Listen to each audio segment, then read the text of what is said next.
Good evening, everyone, and welcome to tonight's Incite program. We're so glad you could join us for what is sure to be a fascinating exploration of Vancouver's hidden history. My name is Leah Tottenham. I'm from the Vancouver Public Library's Programming and Learning team. I'd like to begin this evening by acknowledging that my home and the Vancouver Public Library are located on the traditional and unceded homelands of the Musqueam, Squamish, and Tsleil-Waututh nations. This evening's event is part of Incite, captivating explorations of books and ideas, and this is a series presented in partnership between the Vancouver Writers Fest and the Vancouver Public Library. I hope you'll join us for some other upcoming library events this month. We are excited to be partnering with the Vancouver Mural Festival on their winter arts programming. So please tune in on Wednesday, February 24th at 7 p.m. for our event titled, How is Indigenous Storytelling Transforming Immersive Technology? Artists from the Indigenous Matriarchs 4 Lab will discuss how augmented reality enhances Indigenous storytelling and how they're breaking down the barriers to Indigenous artists in virtual and augmented reality communities. In collaboration with Emily Carr University, the IM4 Lab was created by filmmaker Loretta Todd alongside media matriarchs Doreen Manuel, C. Swice, and Tracy Kim Bonneau. We hope to see you there. More information about this and other events can be found at vpl.ca/events or by signing up for our email newsletter. And now please join me in a warm welcome as I pass things over to Leslie Hertig, Artistic Director of the Vancouver Writers Fest. Thank you so much, Leah, and Thanks, thank you all for joining us here tonight. Good evening and welcome to Incite and happy I Read Canadian Day.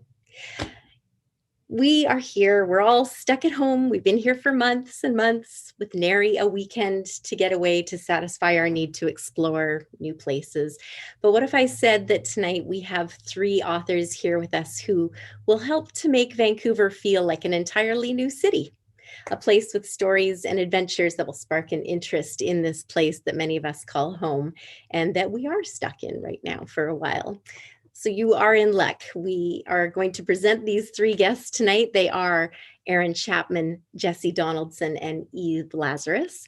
They're going to introduce us to their new books and give us a look at what we might not know yet about Vancouver. We would like to thank our Incite event partner tonight, the Vancouver Public Library, for their support. Also, our government sponsors, the Government of Canada, the Government of BC, the BC Arts Council, the City of Vancouver, and CMHC Granville Island. This is our 3rd Incite event of the season, and just a reminder that we will be hosting events like these every other Wednesday between now and June, as well as some special events and our digital book club. And in fact, tickets are now on sale for our winter book club featuring award-winning actor and author Ethan Hawke in conversation with Vancouver gem Jen Sukfung Lee, and that's happening on March the 14th. Also, you can mark your calendars now because I hope to say that our festival will be back, our flagship festival, in the 3rd week of October. Hard to say right now what exactly that's going to look like, but I feel like maybe there may be a hybrid of some digital events, some in-person events. Time will tell. After tonight's event, you will receive an email survey in your inbox, and we would love it if you'd fill that out for us. Tell us how we're doing, what you liked about the event, what we could improve upon. One lucky survey participant will win a copy of a forthcoming Incite book. And the format for tonight is pretty straightforward. I will soon be turning things over to our 3 guests who will embark in a lively conversation about the hidden secrets of Vancouver and their new books. And then we'll be inviting you, the viewers, to submit your questions in the comment function. We'll get to as many of those as possible before wrapping up in just over an hour or so. And now, please let me introduce our 3 special guests, beginning with Aaron Chapman, who is a writer, historian, and musician with a special interest in Vancouver's entertainment history. His latest book, Vancouver After Dark, looks back at the most famous music entertainment venues in Vancouver. It was awarded the 2020 Bill Duthie Booksellers' Choice Award. He is also the author of The Last Gang in Town, the story of Vancouver's Clark Park Gang, Liquor, Lust, and the Law, the story of Vancouver's Penthouse nightclub, now available in a 2nd edition, I'm told, and Live at the Commodore, a history of the Commodore Ballroom, which won the Bill Duthie Bookseller Choice Award again in 2015. Second up, we have Jesse Donaldson, who is an author and a journalist whose work has appeared in Vice, the Tyee, the Calgary Herald, and many other places. His first book, This Day in Vancouver, was a finalist for the Bill Duthie Booksellers' Choice Award. His new book is the second release in the series 49.2, Tales from the Offbeat.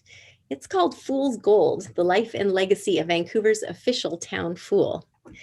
And finally, Eve Lazarus is a Vancouver writer and podcaster with an Aussie accent and a passion for true crime stories, cold cases, and non-traditional history.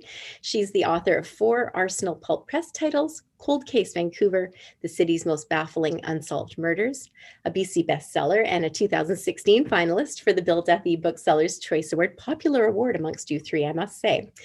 And Blood, Sweat, and Fear, the story of Inspector Vance, Vancouver's first forensic investigator.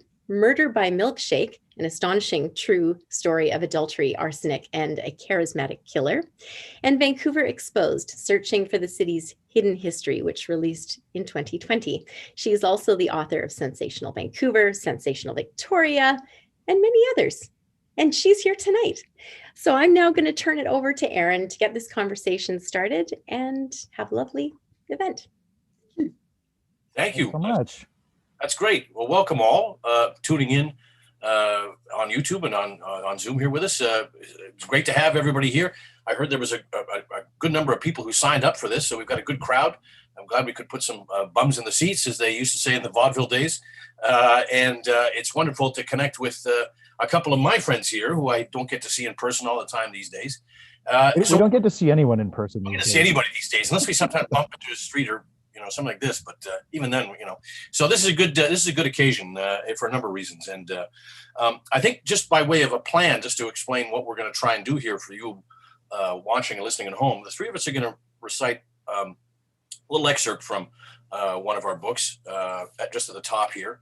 And then we're going to get into a little bit of discussion about sort of various things, some about how the projects come together, some of our research, what you might be interested in, how sometimes we approach these things, but overall, maybe where the future of all this Vancouver history stuff is headed, in terms of what subjects have yet to be touched on, or what we think that there's a huge sort of holes that need to be explored, or in that sense. The future of writing about the past. Exactly. Yeah. So if you have some questions along the way, by all means, sort of save them up, because we're going to sort of proceed in the last sort of 20 minutes, hopefully, maybe even longer, is to get into some of those questions. So if you have them, please, we're interested to hear them.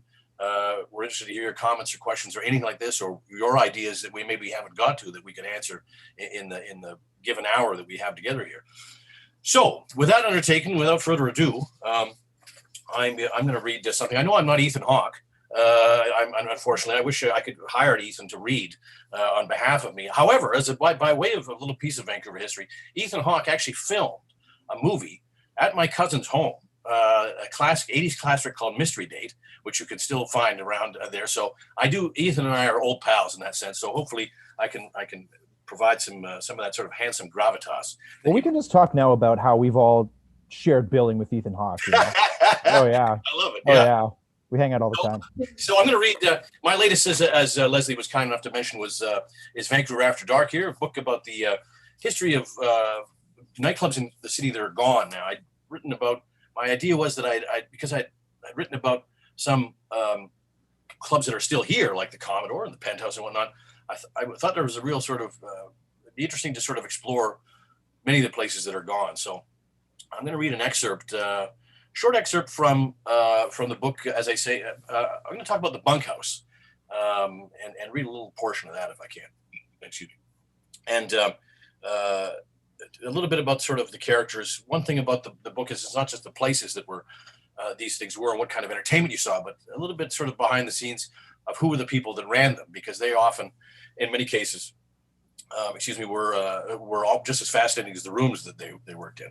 So I'm going to read a little something from the book here, just off my screen here. It's a little easier. One of the most colorful figures in the history of Vancouver entertainment has to be Les Stork. He came to town from Toronto when he had worked in small clubs, ready to apply his experience to the West Coast scene. In the fall of 1983, at the age of 30, Stork opened the Bunkhouse at the corner of Seymour and Davie Streets in a space with a basement that had been a print shop in the 1950s. After sinking what little money he had into the business, as well as raiding a number of lumber yards for scrap building materials and sleeping on the stage at night, he only had 48 cents in the cash register for a float on opening night. But the bunkhouse became a fast success. This intimate acoustic folk music venue became popular with local and touring musicians like Jose Feliciano, Josh White, Ian and Sylvia, Gary Felgard, the Chad Mitchell Trio, and Tom Northcott. One notable appearance by American comedian Pat Paulson incurred a mischief charge over a publicity stunt quarterbacked where Paulson hung upside down from a rope outside the street of the club, skillfully painting a canvas with the brush of his mouth. With Stork acting as manager, server, cashier, and host, the bunkhouse originally operated as a coffee house only. I don't want a liquor license, like so many other coffee houses now are going for, Stork said in a 1965 interview. I don't want the boozers and hippies down here. I want the bunkhouse. I want the way it is. I don't even want to expand if that means giving up the bunkhouse. It was a bold statement to make, but although Stork might have had that attitude in the beginning, he probably realized there was more money to be made with a license. That same year, a concert by legendary folk blues duo Sonny Terry and Brownie McGee immortalized the venue in a recording that would be released as live at the bunkhouse. Stork made headlines when he broke up a robbery at the bunkhouse. Two men had come into his office late at night when he was counting the previous night's earnings. Threatening Stork at gunpoint, they demanded cash. But Stork, a trained heavyweight boxer who had spent time in the Canadian Army, beat up the would-be thieves who managed to flee the club before police arrived. In 1966, Stork had another run on the law enforcement, this time from the other side. One night, police and city license officials came to the bunkhouse and charged Stork, with obscenity because of a new feature at the venue and a first for the city, topless waitresses. During the 1960s, city officials in Vancouver were just beginning to come to terms with the concept of topless entertainment and cabarets, but the restaurants did not fall into the same licensing category and rules.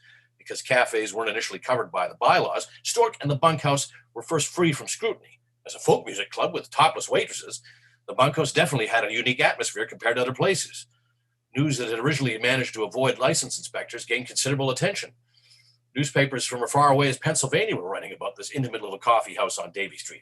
Although one bunkhouse patron, noting the dimly lit atmosphere, said, "Girls, it's so dark in here, I can't even see my food." I'll jump ahead a little bit just to skip ahead just for the time we have. And let's turn to a quote from Kevin Stork, Les' son. "My father is a rags to riches and back to rags story," says Kevin Stork. Born in 1961, Kevin Stork is not without some fond memories of his father. He can recall his parents taking him to visit the bunkhouse on a few evenings when he was 5 years old, sitting on Jose Feliciano's lap and meeting some of the stars that played there. At some point in the 1960s, though, Stork developed a serious cocaine addiction, which eventually began to affect not only his personal life, but also his business. "I think my father was attracted to the aura of the nightclub business," Kevin says. "He was successful in the beginning. He had all it took to make it big. But had a real knack for being a showman. He could have promoted anything, but he went another way. His ego and his cocaine use led to everything coming crashing down. He went from being a nightclub champion to a drug-dealing gangster." Bunkhouse's decline followed Stork's addiction. He began to associate with various underworld figures. He hosted them at the club and would pick up their tabs, doing further damage to his bottom line. Stork also cheated on his wife, Terry, and became violent with his family. This resulting in the couple separating in 1968. With his business and family life in tatters, Stork only fell further. He relocated to Toronto for a short time, but returned to Vancouver in characteristic headline-making fashion. In 1973, the Royal Canadian Mounted Police had become suspicious of a Land Rover, boat, and a trailer that arrived in Toronto from Europe. The RCMP tailed the vehicles all the way to their final destination in Surrey, a suburb just south of Vancouver. Police arrested the two men who were there to meet the vehicles, as well as the man who had driven the Land Rover across the country, Les Stork. The RCMP inspected the vehicles in Toronto before Stork had picked them up and found 280 pounds of hashish hidden in the boat, which they replaced with sand. The approximately $700,000 worth of hash that Stork had thought he had successfully transported to Vancouver was in fact Toronto dirt.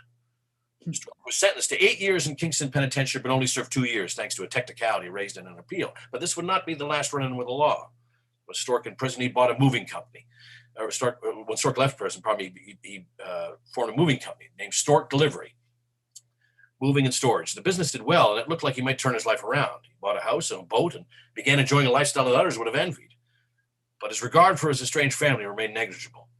"He didn't support my mother at all," recalls Kevin Stork. "He get the odd photo of him acting like a big shot when my mother tried to support me. There was certainly no Christmas presents or even a birthday phone call. We lived very poor. The money wasn't the thing. He just wasn't interested in us. One day he came by for a rare visit to pick me up from saying that he was buying me some clothes for school. I was practically dressed in old rags. He ended up going to a discount store and buying $8 worth of socks and underwear, while he went next door and bought himself a pair of alligator shoes. Despite being out of the nightclub business, Stork returned to his old habits, and he started using cocaine again and fell with the wrong crowd, including infamous 1970s Vancouver underworld figure John Eccles, Eddie Cheese, and Al Oda, among others, and held court at who all held court at the Penthouse. Let me jumping down a little bit further just to wind things up here. In 1982, Stork told Kevin he had to go away on business for a couple of weeks. Kevin dutifully said he'd stay at the house to keep an eye on things while his father was away. It turns out he was trying the same thing he'd done in the drug run in 1973, and he got arrested again. The next day, a guy came to the house and put a gun to my head, demanding to know where he was. I managed to calm him down and convince him that he'd actually been really arrested. He hadn't skipped town, and I didn't have the money. But that was it for me. I was done with him. Stork returned to Kingston Penitentiary this time for a 6-year sentence. It was tough being Stork died in 1999. It was tough being the son of Les Stork, says Kevin, who finds it difficult to forgive and forget. The cocaine slowly destroyed everything he had, and he hurt and used a lot of people along the way. There is some good that come out of it. A few years ago, I discovered I had a half-brother. My father had cheated on my mother, and they had a son. He tracked me down, and I've discovered a whole new family that I've been happy to get to know. If any good can come from it all, it's been that. As for the bunkhouse, the old space became a restaurant called the Canvas Company in the 1980s, and then a music and comedy club called Poco Locos in the 1990s. In the early 2000s, it was the home to the Atlantic Trap and Gill, an East Coast themed bar that did a roaring trade for a few years back for homesick Maritimers living in Vancouver. It closed in 2007. Kevin Stork hasn't been back to see the bunkhouse space in almost 50 years, but he and his half-brother want to make a pilgrimage soon. The visit is likely to be bittersweet. One brother never met his father, and the other might have been better off never knowing him at all. They will be going to not only an empty nightclub, but also a place that perhaps holds the ghost that connects them. And that's a little excerpt from the bunkhouse there. So let's turn now to our pal Jesse here. I think, or we're going to go to Eve, I think, next, are we not? Yeah, I think we're going to go to Eve. Do it. And take it away, Eve, with what I think you're going to read from your latest series as well. Yeah, I'll give you a bit of the backstory, I guess, before I get into it. But about 15 years ago, I was doing some research on my first book, At Home with History, and John Davis took me on a tour of his houses. Now, the Davis family had bought up these gorgeous heritage places in the 70s, and Queen Anne's and Edwardian houses that were built around the early 1900s. And while everyone else is kind of, ripping them down and making apartment buildings, the Davis restored these houses. And anyway, so John was taking me for a tour of the houses, and he stopped outside these two. And he said that they were both owned by females in London, which was really unusual at the time. And one of the women had come and she built her house right on the property line.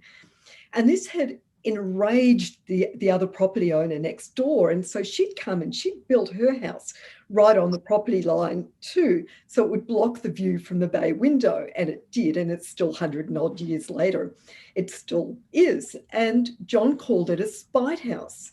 So that was the first time I'd ever heard this, term spite house. And I thought, initially, is this some kind of like, oh, this is an Arthur Erickson house, or this is a, Frank Lloyd Wright house, this is a John Spite house? Well, no, it's not.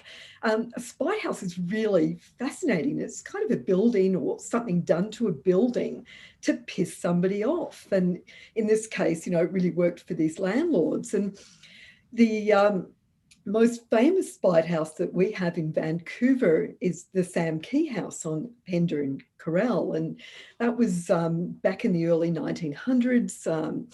The city of Vancouver had expropriated a part of Chang Toi's lot, and it left him with 6 feet.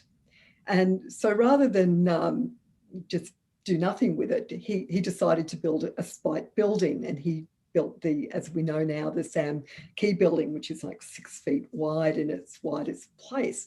And that's kind of our famous Spite House. Anyway, I was fascinated by this, and I wrote up a blog and just about Spite Houses, and added a few in around the world and things like that. And John Belshaw sent me a note and said, look, there's this crazy house on in East Vancouver. It's white and it's got this huge red polka dot. It's all over it. Do you think that might be a Spite House? And I thought, well, how great is that? So I jumped in my car and I took off and drove to the address to have a look. So now that's the actual story that I'm going to read is much shorter than the introduction. This is Chef Chuck Curry's Polka Dot House, and it's from Vancouver Exposed. Several years ago, I heard about a white house with red polka dots on the corner of East 3rd Avenue and Lakewood Drive. It sounded fabulous, so I drove over to take a look. I knocked on the door and was astounded to have Chuck Curry, who at the time was executive chef of White Spot Restaurants, answer the door in his working whites. I don't know if you can see that. Can you see him there at the door? Good. Anyway, in his working whites. He was just like the celebrity chef he played in the television commercials. Chuck, who'd lived in the house since 1989 and first painted the polka dots with marine paint in 1992, says there's no big story. His friend John Coburn was working for a house painting company, and his boss went on holidays and came home to find that his crew had painted his house with purple polka dots. The owner wasn't amused, but Chuck loved the idea and thought it was a great way to liven up his own neighbourhood. The neighbourhood, incidentally, is packed full of gorgeous old heritage houses, and he's never had a single complaint. I still remember, this is Chuck's talking to me, by the way, his quote, I still remember the first car that stopped and gaped.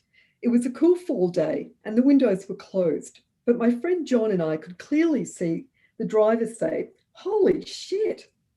I had a sax quartet rehearsal here that Sunday, and one of the musicians said he'd been talking to a friend in Toronto who asked him, say, have you heard about that polka dot house in Vancouver? That was 5 days after we painted it. Over the years, Chuck has heard it described as a house with measles, and 2 little girls from the neighbourhood thought it looked like a ladybug. Another benefit is a paint job seems to attract hummingbirds. John Coburn is now a top restorer of fine yachts on the West Coast, but he still returns to help Chuck repaint his house every few years. Chuck, who can rustle up a mean ravioli, he opened up the first Earl's restaurant in 1982, left White Spot in 2014, but he still lives in the house. He also plays and teaches saxophone and clarinet. He says a great thing about his house is that students find it easily, and he's always coming home to find anonymous gifts on his doorstep, bowls, juice pitchers, coffee mugs, all with polka dots, of course. And I'll just see if you can see this a bit from the book. Not great photo, but you get an idea. It's pretty crazy. That's great. That's great. I love that. God, I've seen that house in person. It is pretty cool that as you're walking past, you say, wait a minute. You know that. Okay, Jesse, let's get to you before we get to some comments and talk here. Sure. Yeah. I don't know. I'm gonna go low tech like Eve and read it out of the book itself. Yeah. I notice I'm the only one of the three of us who doesn't have books behind me. I feel like I really, man, I didn't get the memo. Did you guys talk about this without me? We can see a drinks cabinet and that cool thing on your ceiling there. That's yes, my sort of underwater grotto lights. Since COVID started, we've been making our interior space weirder and weirder. Just gotta do something. So this is the book. This is Fool's Gold: The Life and Legacy of Vancouver's Official Town Fool. And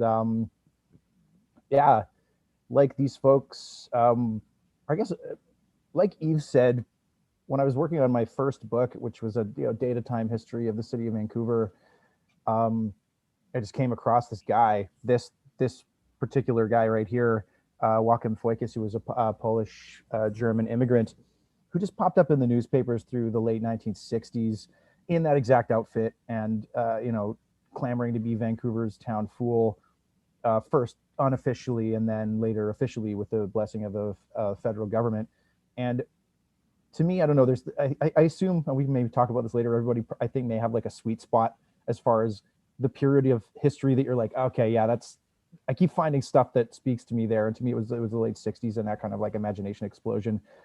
And he was just such an interesting character. And he popped up for 2 or 3 years in the newspapers all the time, weekly, just about, and then just as quickly vanished. And I always thought, I'm going to write a book about this guy. There's got to be plenty out there about him. And so I did a few years later, but there was less out there than I thought. It was definitely, it was more getting into the territory of having to find people and interview them, and the sort of stuff that Eve and Aaron both do so well. And the majority of my work had been looking through newspapers and had been a little bit less of the sort of oral histories and collecting them. So that was a very different experience to get to know this guy through people who knew him. And so the bit that I'm going to read is sort of the opening teaser of the book to what everyone's whistles or whatever.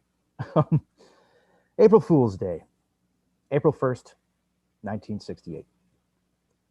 It was April Fool's Day, and Joachim Foikis was about to turn the city upside down. The red and blue of his homemade uniform shone under the pop of flashbulbs as reporters and photographers formed a tight scrum around him, and the jangle of bells on his cap made the foyer of Vancouver City Hall, normally in those days a place dripping with righteous self-importance, feel more like a carnival sideshow. In one hand, he carried a scepter adorned with a jester's head, and the other was a check for $3,500. Diligently, he answered question after shouted question, his voice soft, his responses peppered with quotes from Socrates, Shakespeare, Mother Goose. Occasionally, he paused to click his heels, to jump for joy, to thumb his nose at Mayor Tom Campbell. Now I give my whole time to my job, he grinned, to live joyfully for nothing and to spread joy and confusion. When a reporter asked how he was adjusting to his newfound celebrity, Foikis merely shrugged. The biggest fools always get lots of publicity. He was 36 years old, tall, soft-spoken, with an unmistakable German accent. His face didn't look like the type that took easily to smiling, and his eyes, peering out from behind a pair of square-framed glasses, were said to radiate life and mischief by those who knew him. Just a year earlier, he had been a self-described bookworm, living a quiet life in a bungalow on West 15th Avenue in Kitsilano, a husband and father of 2, an introvert, a former social worker with 2 university degrees, one in theology and the other in economics, who had only 6 weeks to go before he graduated with a 3rd in library sciences from the University of British Columbia. But then he'd seen an angel. The angel appeared and whispered in my ear, he later explained, and told me to take up the bauble. And take it up he had. Shortly after his vision, Joachim Foikis had revived a tradition unseen for centuries and declared himself Vancouver's town fool. Beginning in the spring of 1967, dressed in his traditional red and blue fool's motley, he'd set up shop on the steps of the city courthouse, where he spent 2 to 3 hours each day, dispensing philosophy to adults and nursery rhymes to children. He'd wandered the streets, talking to passersby with his bottle in his hand, the iconic jester-headed staff that served as the source of the fool's power, a constant reminder that no one was above mockery, least of all the fool himself. Are you a man? He would ask the downtown business elite as they hurried from place to place, or a fool? But now, Joachim Foikis was more than just a fool. He was a fool with the blessing of the federal government. The check in his hand was a grant from the Canada Council for the Arts, and for the next year would allow him to make folly his full-time job. Meanwhile, up in his office, far from the hubbub, Mayor Tom Campbell seethed. When I read about it this morning, I saw red, he griped to a Vancouver Sun reporter. An old-age pensioner who's worked all his life for his country gets $1,200 a year. Here's a fellow who refused to work, and they give him a $3,500 young-age pension. I do not mock thee, but by thee am mocked, Foikis retorted, quoting William Blake. Thou calls me madman, but I call thee blockhead. After just 10 minutes of questions, he headed for the door, pausing only briefly outside to chat with the CBC camera crew. There was no time to waste. His was more than a vocation. It was a calling. He would later tell a friend that he felt touched, compelled into action by something larger than himself. I want to revive the fool of joy, he told reporters. I want all the world to be a stage, and to get every other fool to laugh in the face of death. In the years ahead, he would do exactly that. He would make it his mission to transform himself into a living work of performance art, a fool that the country took much delight in, amusing children and irritating magistrates from coast to coast. One charged with spreading the gospel of Mother Goose, promulgating a unique worldview forged in the ashes of the Second World War and honed through a decade of study, one which held a funhouse mirror up to the topsy-turvy world of the 1960s. He would become a figure who ferreted out folly wherever it could be found, on the sidewalks, in the boardrooms, and in the halls of power. It was a mission that would take him across the country and back, bringing him to international prominence, and seeing him featured in the pages of the Vancouver Sun, the Globe and Mail, Maclean's, the New York Times, and the Encyclopedia Britannica. It would find him hosting impromptu dance parties in the streets, or speaking at universities, colleges, and even the prestigious Esalen Institute. It would also cost him his marriage, his children, his public profile, and in the eyes of some, his sanity. It would leave him homeless and land him in court more than once. So who was Joachim Foikes? Mystic, freeloader, genius, madman, hero, blockhead, or truth seeker on a lifelong search for meaning? One set against the backdrop of a world plagued by folly. A life that ended 40 years after that faithful vision in a fashion that was equal parts comic, tragic, and poetic. Although his legacy would be largely forgotten in the ensuing years, he would, in a small way, for a short time, turn the city and the world upside down, with a song in his heart and a drum in his hand. But all of that was yet to come. For today was April Fool's Day, and Joachim Foikes had work to do. Wow, great! It's such a great story, and I'm so happy somebody, delved into it as you have with that. It's one thing that maybe is a common sort of bond and like maybe subject matter in terms of what all three of us work in is not just the places in the city as well, but some of the characters that are evident. And I know we talked about this earlier. Is does Vancouver, has the city? We talk about how the city's changed so much, and we're often delving into the past. And there's an odd kind of uncanny knack of people saying that Vancouver was better back in the day and had inevitably there's those voices and everything changed after Expo that the city. And I don't believe that myself. But there is that thing. But it does beg the question: Are some of the characters out there? In even your case, I think maybe would say that this house is still there. That's there. But just to ask you, maybe to start off here, do you think the idea of somebody coming out and proclaiming themselves and getting them a council budget today, proclaiming themselves a town fool, would that at all capture people's imagination as it did then, or was controversial as it did then, or will people just think there's just another weirdo out in the internet or something that's done that? How do you think people would view that today in modern Vancouver? I mean, you'd think that there's a chance it would get swallowed up in the sort of endless churn of the daily news cycle because the world moves so much faster and Vancouver has a lot more people and there's a lot more going on. I mean, I don't know. I think, yeah, it's tempting to think that it was all better in the old days. But like, I think that what was interesting about somebody like that was that he was bringing art and philosophy to people in the street. And I mean, I worked as a busker years ago and found that in Vancouver, because of, there's a bit of a veneer for people, it's sort of either politeness or, coldness, depending on who you are. But if you bring that kind of thing to people, whether it's music or art or philosophy, people are really appreciative. They said, and so I think that was because, to be clear, everyone thought he was a weirdo too when he was first hanging around the courthouse steps. Like, even like the hippies were like, you're not quite hippie enough. And the sort of business people were like, you're not businessy enough.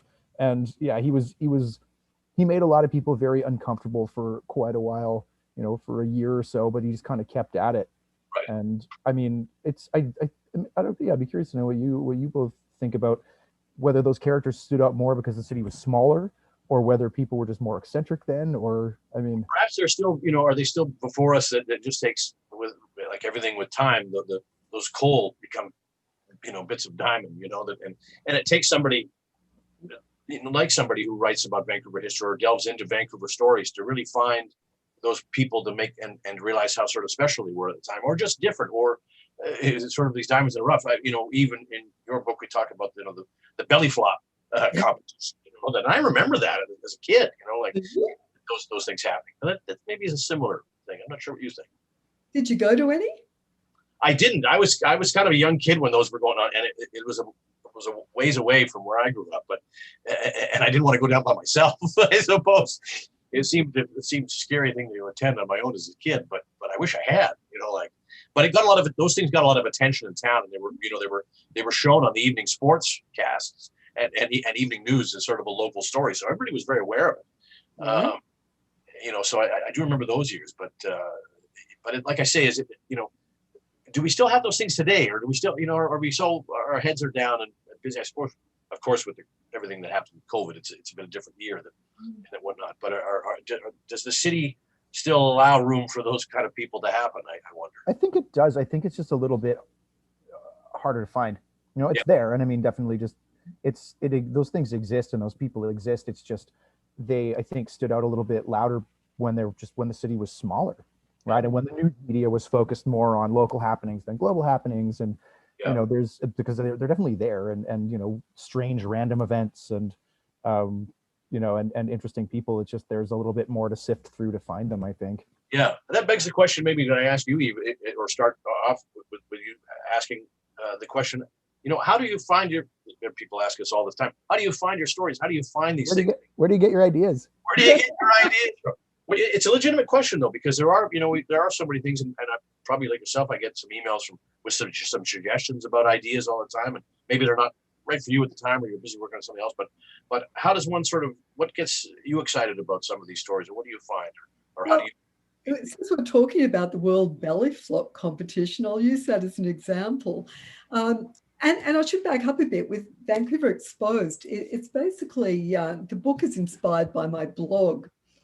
And my blog was started back in 2010, and my blog started after At Home with History. My first book had come out, and after it came out, people would start writing to me, and they'd say, oh, my granny was a madam, and Uncle Harry was a bootlegger, and someone else may have been a corrupt cop or something like that. And, when I got really lucky, someone would send me a photo of their grandparents standing outside this 1890s house in the West End.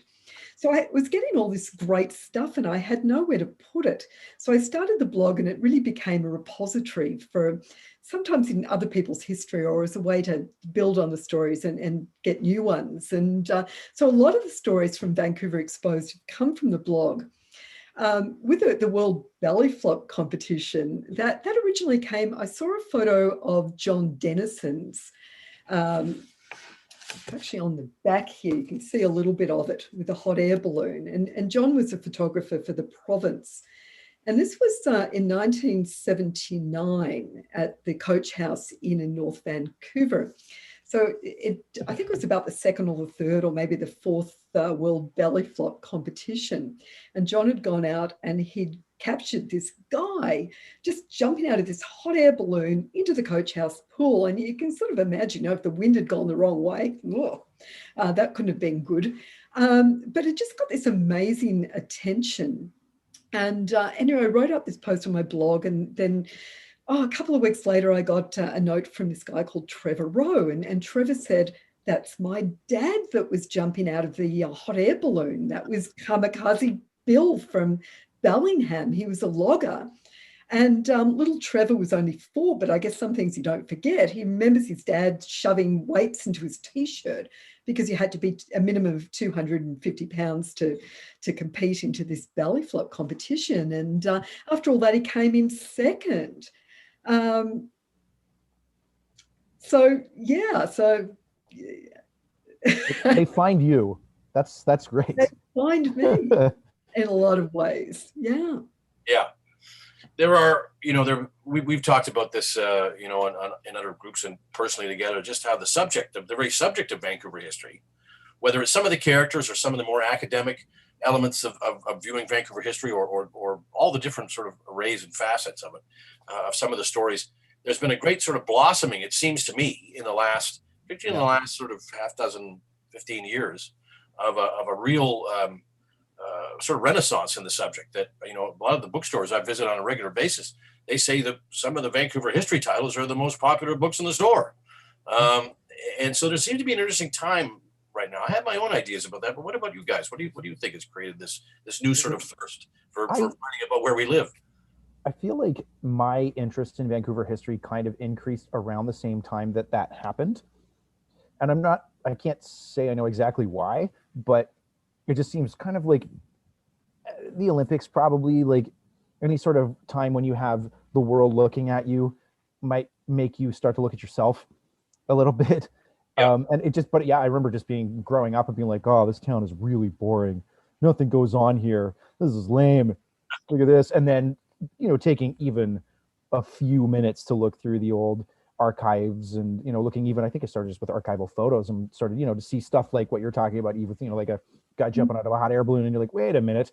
And then the more that I started to look, the more I realized that Vancouver was phenomenally interesting in the past in a way that I didn't expect, more eccentric and more, and then suddenly it felt good to be able to own in some way the history of a place where, where I'd grown up and was like, oh, it's actually pretty interesting. And then the more you dig, the more rewarding it became. And then around that time, suddenly people were writing books about Vancouver history that were doing really well. And there was no shortage of, it became this sort of critical mass because all of us were sort of, I don't know, writing about, a bunch of people all started writing about the same ideas around the same time, right?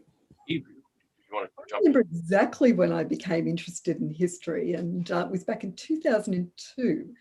And I had really basically no interest at that point. I always thought Vancouver was kind of forestries and fisheries and streets named after old white men, and nothing particularly ever interesting ever happened here, right? And then in 2002, I was a business reporter, and I remember picking up reading the Vancouver Sun on a Saturday, and I was reading the home section for some reason. And then I read this little story, and it mentioned this guy called James Johnston. And it talked about how James was a history detective, like a house detective. And he would, you would hire James and he would come and he would research a house and he would put it in context of the history of the time, and he'd tell you who lived there and who died there. And it just sounded really, really interesting. I love this idea that a house had a social history or a genealogy like a person. So, I called up James and I said, I'd really love to write about you. And James took me for a tour around Strathcona, and I'm kind of embarrassed to say I'd never been to Strathcona then. And, I was completely bowled over by these gorgeous heritage houses and these stories. And James would be going through and he'd say, oh, that was a bootlegger's house over there, and that was a brothel, and Katie Lang lived there in the 70s, and this was a Chinese sausage factory. And I thought, oh my God, this is so interesting. And as a freelancer then, I started pitching these magazines with the idea of that house has a history. And unbelievably, everyone bought a different version of this story. Nouveau and Style at Home and Marketing, the Globe and Mail bought a story. And I thought, oh my God, I've got a book. And that ended up being At Home with History. Yeah. And I started connecting with all of you lot. Yes. Yeah. Yeah, there's been a real sort of fellowship in that regard, especially now and of course there were people. I mean, we're all disciples, I think, of Chuck Davis and some of the people that have done it for years, the late great Chuck, but also, there's so many other writers and artists and other people that have been sort of working in, the realms of, Michael Kleckner being another huge one, without saying, so there were certainly some people in the past that were there, but before us that did really amazing yeoman work. Yeah, Chuck Davis, actually, his was the first book on Vancouver I ever read. And I remember reading the Vancouver book and then reading the, I guess, sort of sequel version, the Greater Vancouver book. And I was like, all right, that's pretty clever. Well done. For those who don't have it sort of wondering how we got it, those are great sort of resources, even today that they're old now. In fact, almost that they're better because they're written at a time before Olympics, before the Expo, that sort of indicate another Vancouver as well that I always find interesting. For me, being born and raised here, and I remember when there were log booms in Falls Creek, and I remember when the breweries used to be around Kitsilano, and you could walk through them in the morning and you'd smell of hops. It was a very sensory. See how the city had changed in a short period of time. I guess we're marching away into our hour here. I want to get one sort of question, and folks, if you have a question or a comment, now's a good time to maybe pose. Please do. We can talk to each other for literally ever. So yeah. Especially in terms of whatever your thoughts are, what are your questions, or you have an area you wondered why hasn't been touched on. I'd love to hear that. You'll give us a story that we'll all go off and write after the. But one thing I wanted to ask you guys, where do you see sort of this headed, or what's an area of Vancouver's narrative or the story of Vancouver where you don't think has been fully explored or completely missed so far? There are, that there's an easy attitude. Somebody would say, well, as Vancouver is such a short history as a city, what stories have been talked about.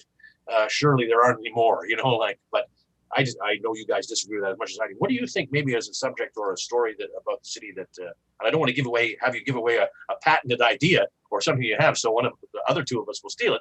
But I do get curious if you think there's an area or theme or subject or certain part of it or our city's history that hasn't been properly or could use a modern telling. Well, always legendary women. I mean, there's so many fabulous women in our past that have just been looked over. It just amazes me all the time when I fall over someone that that just hasn't been written about. And there's so many multicultural, Indigenous, and so it goes on. So I think that's kind of endless sources. Yeah. That is exactly my feeling. And part of with 49.2, I'm doing the third in the series, and then after that we'll be in a bit more of an editorial role and sort of trying to find other people to tell other stories. And I think that's going to be a huge part of our focus, is to say, there's a lot of middle-aged white guys writing about history. There's a lot of us. And so, like Indigenous voices, queer voices, like feminist histories, there's just, the minute that you start to look into those areas, the stories that haven't been told yet are endless. And so being able to find ways to platform those kinds of stories and those kinds of stories told by those storytellers, I think is going to be a hugely explosive part of exploring our own history moving forward. I would agree. In my own sort of thinking, one thing that I've been sort of dying to read myself is something about a little bit more of the Indo-Canadian history of the city. That's one area that really hasn't been spotlighted as much. We hear stories about the Komagata Maru incident and things like this, but more than that, more about some of this, the nature of some of the businessmen and people and athletes and stories of all walks of society of that world that has sort of not been fully sort of drawn into the Vancouver narrative of some of those figures. Yeah.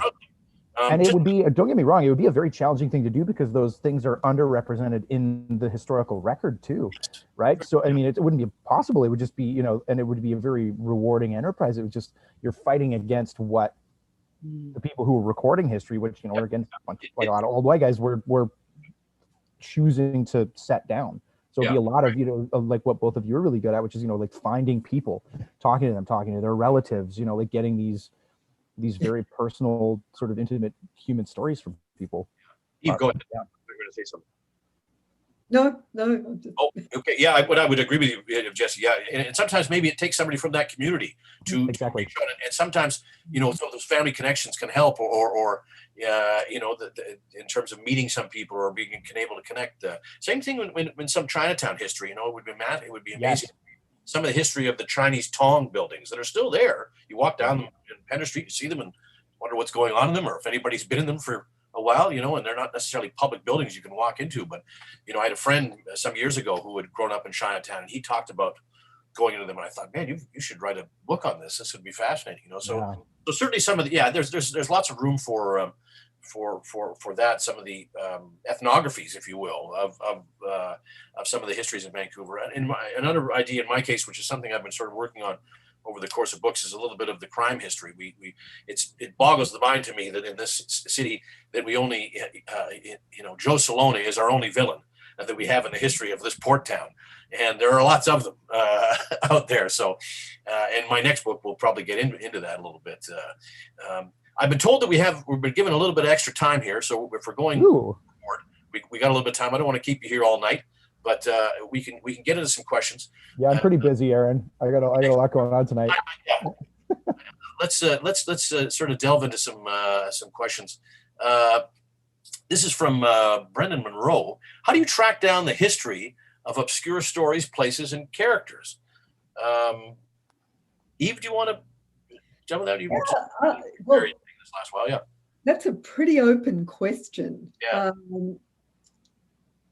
I'm just trying to think of an example of what I've done. Okay. Should we talk about a little bit of a trade secret tonight that we can give away to people? Which is the adaptation of newspapers.com in the last couple of years, suddenly bringing in the Vancouver Sun and Province Oh, yeah. And Ancestry.com's been amazing for Yes, and stuff like online that. resources have been very helpful in more recent years. Yeah. Yeah, Yeah. one of my favorite, my most challenging ones, it was a couple of years ago, I was hired by a New York lawyer. He was fascinated by the Empress of Ireland, the sinking of the ship in 1914. And he'd heard the story that one of the survivors had swam to shore, and he was fascinated by this because he was told it was impossible. And he hired me to sort of find out if it was true or to set the record straight. The problem was this guy had died in Vancouver in 1921 and didn't have any children. And it took me a couple of years, actually, but ended up tracking his brother's granddaughter in Spain, who actually had the family records and had his letter about how he survived, whether he swam to shore or not. I don't want to give it away because that's kind of going to be a new book.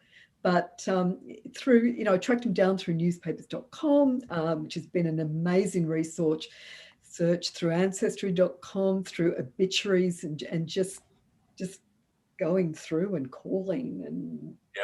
And one thing we talked about earlier is when the nature of some of these massive resources like newspapers.com and ancestry.com came out, I think we both shared the feeling, gosh, maybe we're not needed anymore. They're irrelevant. All this information is out there.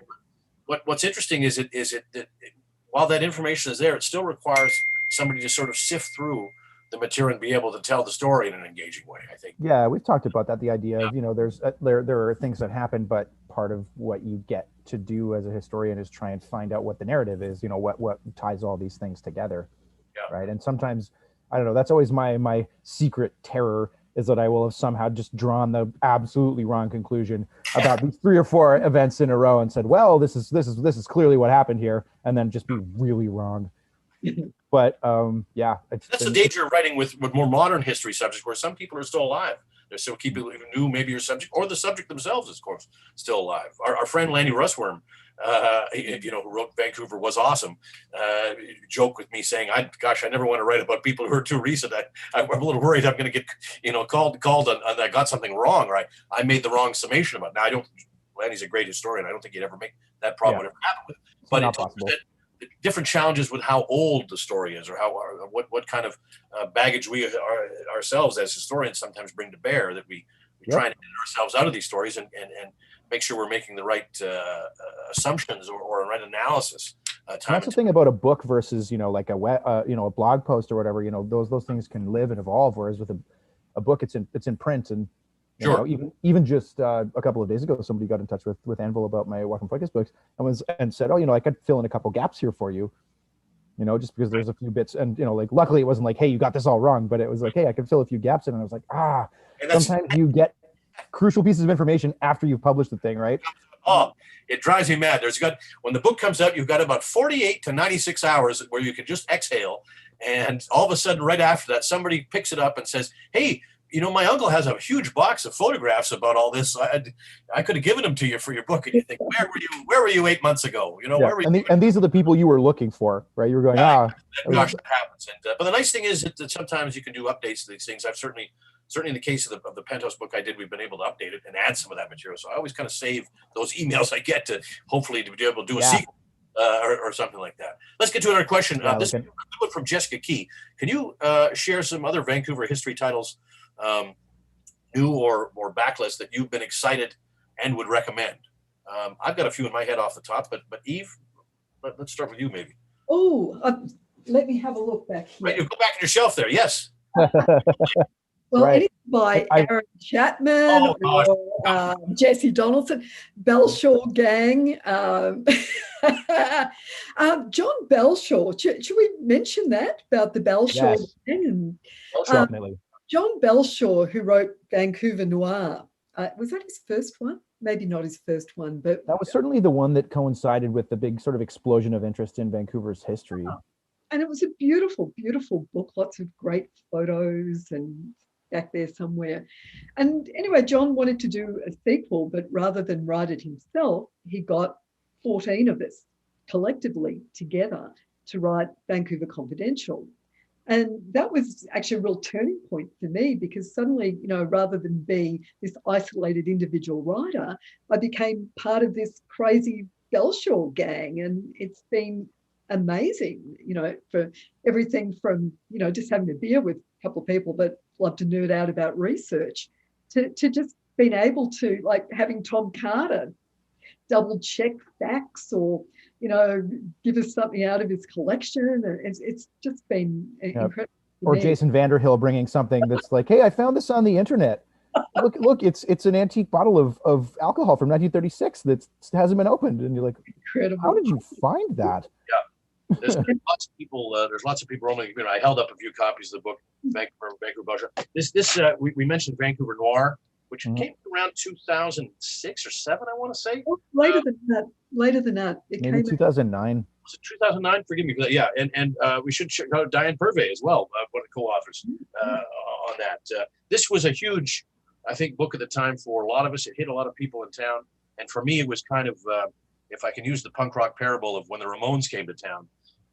When they left, they sprouted 3 or 4 bands in their wake, because I read that and I thought to myself, there was something that in my own mind, I thought there was something that I could say, or there's something that I could maybe do or add to this. But it was very imaginative and sort of inspiring book. And a few others, I pulled them off. We're pulling them off our shelves now. Under Vancouver, Greg Girard's photo book. Everybody talks about Fred Herzog, but Greg Girard's Under Vancouver book, excellent. What I'm always fascinated by is some of the military history that I've explored. Peter Mook's Vancouver Defended. Oh, yeah.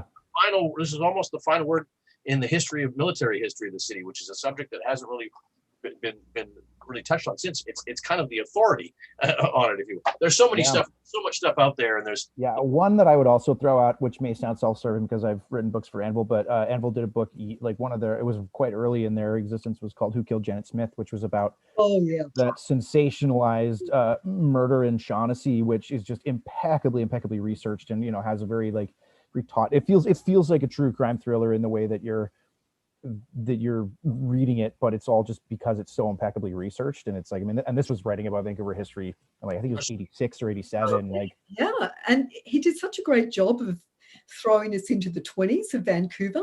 That was the first book that I really got a sense of what it must have been like then. Using it reads like nonfiction, or it reads like narrative fiction, but it isn't.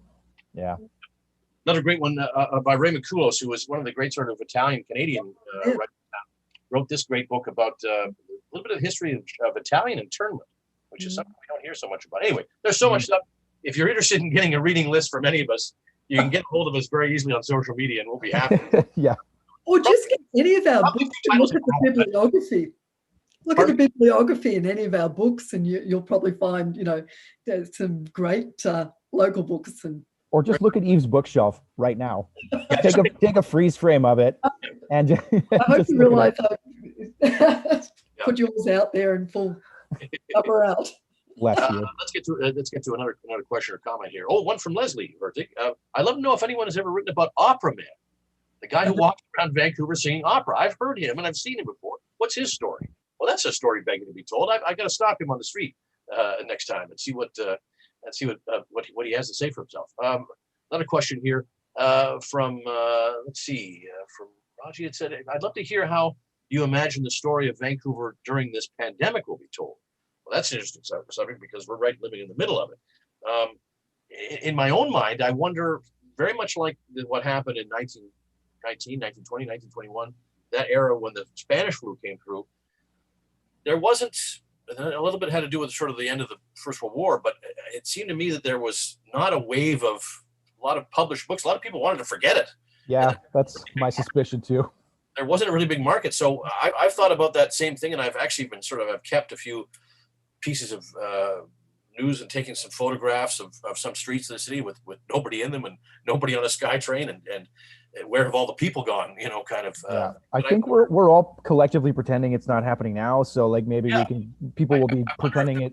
There will be an appetite for that, or if people will want to immediately look back, or we're going to have to maybe spend a few years away from it to think, that was an interesting time, wasn't it? Sometimes the idea for a book isn't the right time, maybe for when it comes out. And I'll be interested to see how they write about it in 100 years. I mean, I won't be around to read it, but I'd be interested to know you know what, in 2100 they're writing about the the I think great plague of.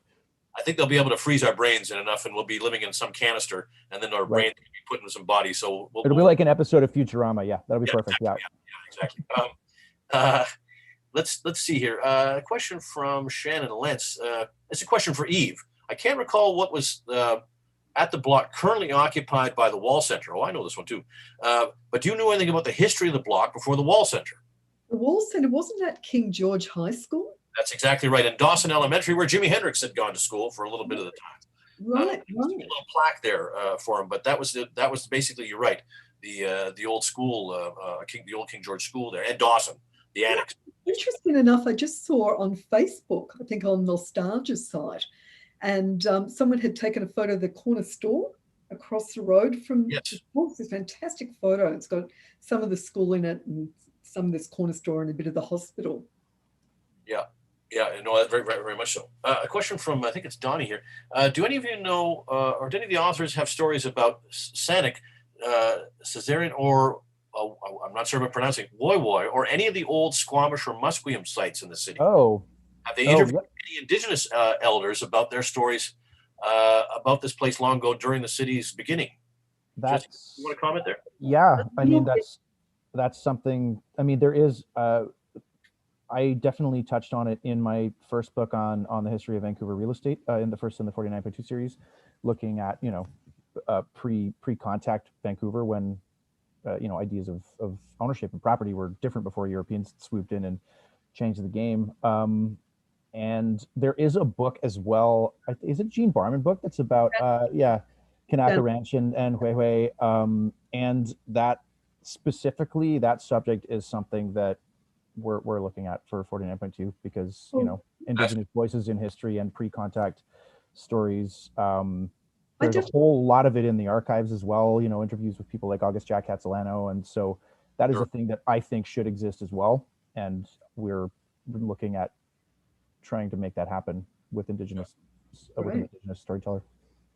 A question from Grant Coleman. Oh, this is a question for me. I love your question for Aaron Chapman. I love your historical books about Vancouver. Have you ever thought about doing something historical focused on Vancouver politics over the last century? Yes, I have. Especially, I was in I think even you and I were in another chat with Michael Kluckner at one point. He said what really begs to be done is about maybe some of the political history of Vancouver. That would be a fascinating topic. I don't necessarily it would be. It's kind of a little bit of a niche topic in many ways but I guess all these topics are niche topics that hopefully somebody's going to read them. But the wild and woolly politics of this city, not only on a municipal level, but, you know, to a certain extent on a federal level, BC politics in itself would be fascinating. It's a dirty game. It's been a dirty game for a long time. Like, or we have a tendency to sometimes look back at some of this thinking, well, it seems a little fishy, but I don't know. Nothing was really that bad going on. Well, we had our own sort of versions of Tammany Hall here, and a lot of insider stuff that happened. And I think all intimately tied to, you know, a lot of property development usually. Yeah, certainly. While so many people are of an elder sort of statesman in town are still around, it would be interesting to interview those people. I just did an interview not long ago with former Attorney General Brian Smith for the book that I'm working on now, and gosh, he was a fascinating, he's in his 80s now, but he was a great interview, humorous, great stories, had a razor sharp memory for these things. So just, you know, probably the three of us all share a sort of a policy that anytime you meet somebody with a story who's 80 years old, they get interviewed immediately. We can talk to them now. Hey, what are you doing for breakfast? I can't, lunch is too late. Let's talk tomorrow, even early. So there's always people where even if you don't necessarily know, where you're going to fit this, just to get them on record and get them talking, you know. And in the case of, you know, Brian, he's in great health, and I wish him a long life. But I'm glad I got a chance to talk to him about some of this stuff, because he just had some great stories, and he was even in the telling of some of the stories, be able to sort of animatedly do impressions of the other side of the conversation when he talked to John Crosby or had talked to the chief of police at the time. It was very good stuff. So you never know when it's going to come in handy either. Like it's because sometimes you get a piece of a puzzle that you didn't even know you were putting together. Yeah. And then, you know, later on when you're working on something, you'll be like, wait a minute. Yeah. I spoke to somebody who. The police sirens are flashing here. We've got a question about murder, so we're going to go to the autopsy room and go to Eve on this one. This is from Karen, Karen Merriman, I think it says, who says, this is not a question about murder. I'd like to ask Eve Lazarus if she has or is planning in the future to write anything about the 1985 murder of Colleen Shook in Burnaby. Are you familiar with that case? Oh, yes, I am. And actually, I looked at writing about Colleen Shook's murder for Cold Case Vancouver. And Colleen's family, I think, was still living in the house. And I wasn't able to get hold of them. And I was really, when I was doing Cold Case Vancouver, when I do anything like that, I really want buy-in from the family and to make sure that they're comfortable with, because the story is really about the person that was murdered rather than just about their murder. So no, I haven't, but I'm very familiar with it. I'd love to see it solved. There was that Kim Stolberg was the same around that same time, and yeah. Maybe this is a general question that might be helpful to other writers. In terms of how you're approaching a subject with somebody, especially if it's a living, you're still dealing with a living person or a witness, a family member, somebody who was associated, the children of the person you're speaking with. Is there any sort of tips or tricks you have personally that could be a sensitive subject depending on what it is, whether it's even if in terms of it was obviously if it was a murdered relative, but even if it was somebody as a past relative, it sometimes brings ghosts up that aren't not everybody's ready to tackle or requires a little bit of nuance or is there anything you guys use in terms of your interview techniques to talk to subjects that way? No, I'm thinking of Janine Castellani now for that. Yeah. Because I wrote, of course, Murder by Milkshake. And just for people who don't know that, Janine's father murdered her mother with arsenic-flavoured milkshakes when Janine was 11. And Janine basically became the collateral damage. And for 50 years, she basically just forgot about it and really never grieved her mother or anything. And we wrote this book and really wrote the book together. And nothing was off the table. She was incredibly brave about that. And I find that probably 90% of cases when someone's been murdered, the family very much want to talk about them. They want to tell you who they were. And, if they don't, I respect that. Jesse, have you had subjects that maybe have been reluctant to talk or they wanted to kind of find out who the hell you were first or people get a call out or email out of the blue that certainly. I mean, I've certainly not dealt with things on the same level that Eve's talking about. I've not interviewed anyone about something quite that delicate, but I've definitely, I think something we all have to do is send a lot of unsolicited emails and make a lot of phone calls to be like, hey, would you be willing to talk to me about XYZ? I don't know. I think any interview is ultimately an empathetic exercise. You kind of have to feel people out and know that if you push them too hard on something, they're not going to talk about it. But if you kind of let them come to those things in their own time, it ends up working out. I mean, one thing I think is funny is that when you talk to people who maybe have an idea of what being interviewed is like because they've seen movies about the New York Times or like the Washington Post, or they have this idea of the media as this kind of homogenous entity, or like what it's going to be like, and you're like, I'm just a person with a digital recorder and some questions, right? Like I'm just hoping to get some answers here, and that tends to help once they get a sense that you're just another human trying to write about something you think is interesting.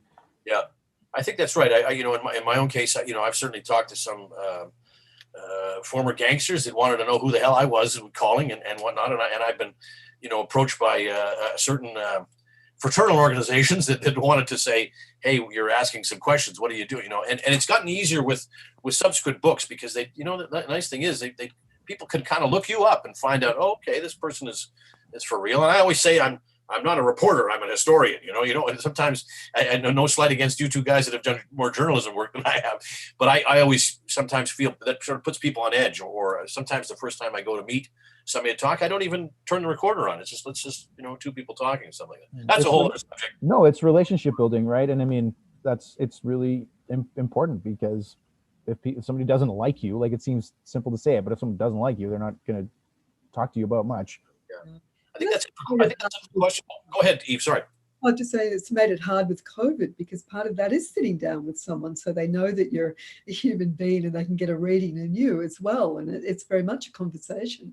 So not having to do that and having to rely on the phone makes it a bit more difficult. And Zoom isn't that great. I hate Zoom, actually. Yeah, not a big fan. But Actually, that being said, I found that when I was doing this most recent book, because people had so little to do, I would end up on the line with them and this was the first time I'd ever really had people give me more than I really was asking for. And I was like, wait, why are you? Oh, I get it. It's because you also don't have anyone to talk to.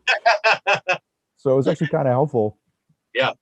Well, we don't like Zoom, but we are enjoying this and the time we've spent in the last hour. I think we do like this Zoom. We do like the questions that you folks ask. Just quickly, amongst the two of you and myself, how do people? What are you working on now? And anything new, or are you taking a bit of a break before you're tackling? And how do people get a hold of you if they need to? Eve, let's start with you. Okay, I'm now currently planning out my next podcast. I've become obsessed with true crime podcasts, and my plan is to do sort of one a year between books, and it kind of just puts me in a completely different headspace. And I, spend about an hour recording, and then I spend a week editing myself. So it's very therapeutic, and get to talk to lots of people on the show, and that's really fun. So that's kind of what I'm doing. I've got a website. It's just under my name, evelazarus.com. I've got a Facebook page, the same thing, and on all the usual channels, Twitter, Instagram. All that stuff, yeah. Over to you, Jesse.